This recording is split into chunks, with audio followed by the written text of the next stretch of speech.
Welcome back to Indian recipes. আজ আমি বানাবো বাচ্চাদের খুব ফেভারিট মিনি চিজ পিৎজা। এটা বানাতে কোনো মাইক্রো ওভেন লাগবে না, বাড়ির নর্মাল ফ্রাইং প্যানেই এটা খুব সহজেই বানিয়ে নেওয়া যাবে। আর খুব অল্প ঘরের ইনগ্রিডিয়েন্টস দিয়ে অনেকগুলো পিৎজা বানিয়ে নেওয়া যাবে। তো চলুন দেখি মিনি চিজ পিৎজা।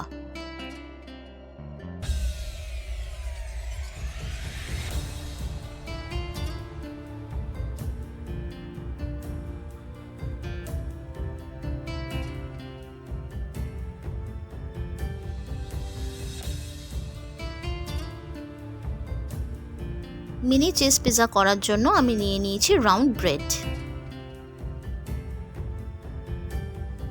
নিয়ে নিয়েছি 3 চিজ কিউবস, 2 কিউবস বাটার, আর নিয়ে নিয়েছি পেঁয়াজ আর ক্যাপসিকাম। পেঁয়াজ আর ক্যাপসিকামগুলো একটু ছোট করে কেটে নিয়েছি। নিয়ে নিয়েছি সুইট কর্ন,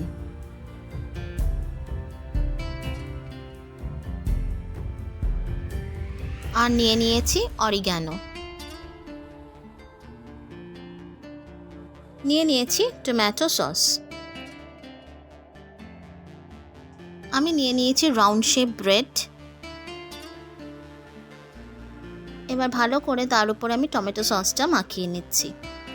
আপনারা চাইলে নর্মাল ব্রেডও নিতে পারেন, সেটাকে রাউন্ড শেপ করে কেটে নিতে পারেন। আমি এটা অ্যাভেলেবেল পেয়েছি মার্কেটে, তাই নিয়ে নিয়েছি।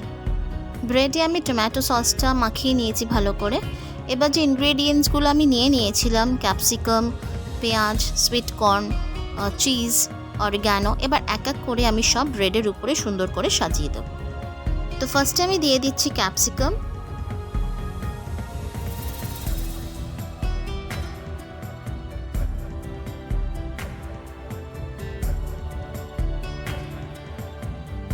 ক্যাপসিকামের পরে আমি দিয়ে দিচ্ছি পেঁয়াজ। পেঁয়াজগুলো আমি একটু ছোট করে কেটে নিয়েছি।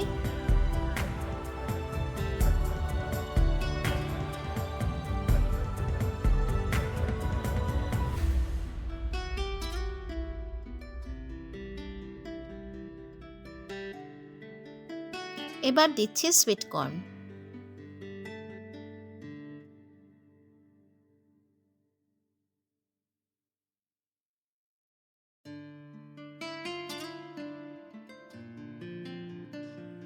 এবার চিজ কিউবসগুলো আমি গ্রেটারে গ্রেট করে উপরে দিয়ে দিচ্ছি।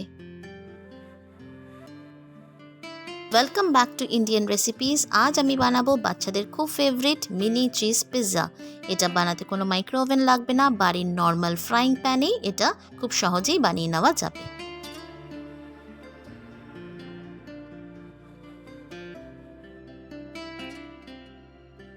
সবার শেষে আমি উপরে দিয়ে দিলাম অরিগ্যানো।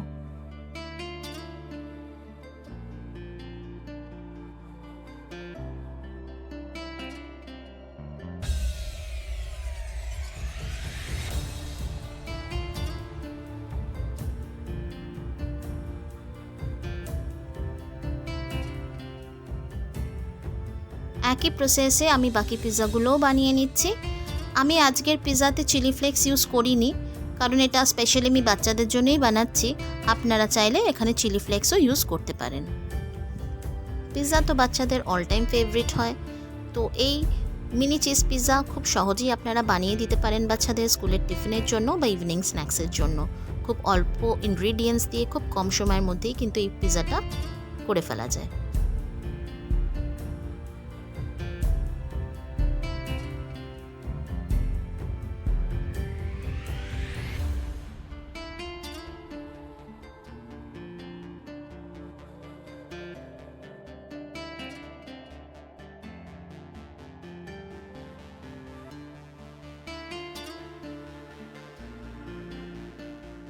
পিৎজাগুলো আমি রেডি করে নিয়েছি। এবার এই পিৎজাগুলো এক এক করে আমি তাওয়াতে দেব।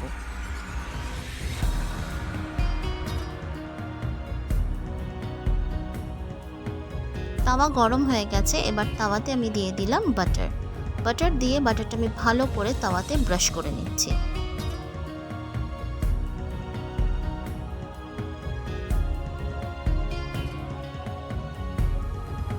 এবার রেডি করে রাখা পিৎজাগুলো আমি এক এক করে দিয়ে দিচ্ছি ফ্রাইং প্যানে। একদম লো ফ্লেম রেখে আমি প্যানটা বেশ কিছুক্ষণের জন্য ঢেকে রাখবো। ততক্ষণ ঢেকে রাখতে হবে যতক্ষণ অবধি না চিজগুলো সম্পূর্ণভাবে মেল্ট হয়ে যাচ্ছে।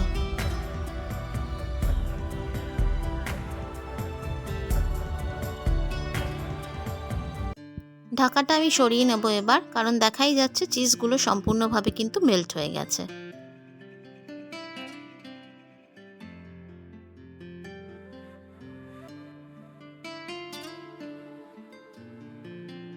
আমার মিনি পিৎজা সার্ভ করার জন্য রেডি হয়ে গেছে। এবার আমি এগুলোকে গরম গরম সার্ভ করব উইথ টমেটো সস।